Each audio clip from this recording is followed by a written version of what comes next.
Pour créer un plan, vous devez vous assurer d'avoir d'abord complètement terminé votre pièce sur SolidWorks. Celle-ci doit être en 3 dimensions et vous devez l'avoir enregistrée, sinon cela ne fonctionnera pas. Vous retrouvez en haut de votre logiciel le nom du fichier que vous lui avez donné.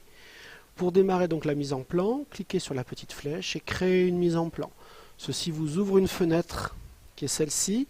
Généralement, elle va apparaître comme cela, avec la coche qui ne vous fait apparaître que le format A0 qui est bien trop grand. Décochez et allez tout en bas, chercher les formats affichés collège. Vous l'avez en A4, donc c'est le format d'une feuille, paysage ou portrait. Je vais choisir paysage pour cet exemple-là. Je valide par OK.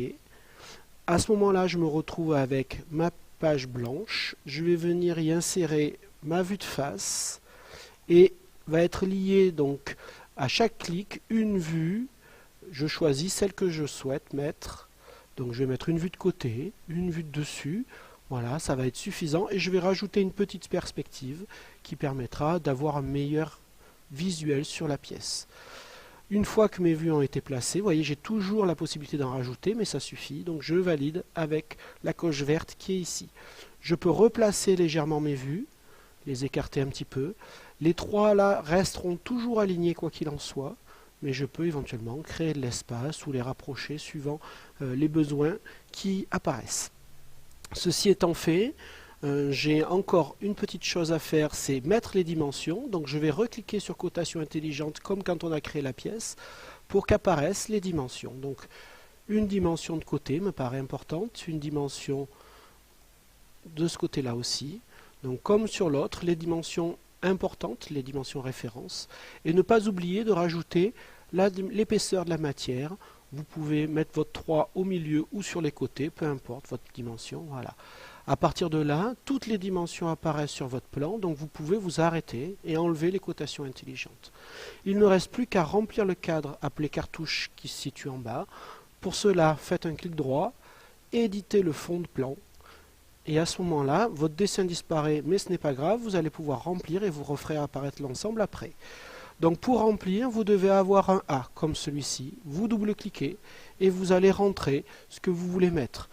Par exemple, si c'est une pièce qui sert à faire un support, on peut écrire support. Voilà. Vous allez pouvoir rentrer la date. Donc si vous ne trouvez pas le A, vous pouvez cliquer sur le rectangle date et vous allez rajouter simplement deux points et puis mettre votre date, par exemple le 20 février. Voilà. Pareil pour votre nom, vous pouvez rajouter votre nom en cliquant sur le A, le nom du collège. Donc cherchez là, si vous ne le trouvez pas, je vous dis, cliquez ici à la suite de votre rectangle, ça sera aussi simple. Voilà, et je peux marquer.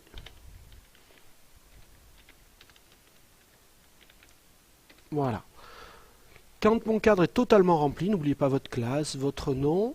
L'échelle apparaît ici automatiquement, donc normalement il n'y a pas de souci. Vous n'êtes pas obligé de remplir la case signature. Vous refaites un clic droit et vous éditez la feuille. À ce moment-là, l'ensemble revient et il ne vous reste plus qu'à enregistrer votre travail de façon à ce que vous n'ayez pas de souci et que vous le retrouviez sans problème la prochaine fois. Voilà, votre plan est terminé. Il ne vous reste plus qu'à l'imprimer. Donc, pour imprimer, cliquez sur l'imprimante, choisissez celle correspondant à la salle dans laquelle vous êtes et on va faire deux petits réglages. Donc, dans mise en page, on va s'assurer que c'est bien portrait ou paysage. Vous voyez que moi je suis en paysage et qu'ici c'est resté en portrait, donc je clique sur portrait. Et deuxième point, je vais mettre en échelle à 99% de façon à ce que tout apparaisse sans souci à l'impression. Je n'ai plus qu'à cliquer sur OK pour valider. Voilà, votre pièce est faite, enregistrée et imprimée.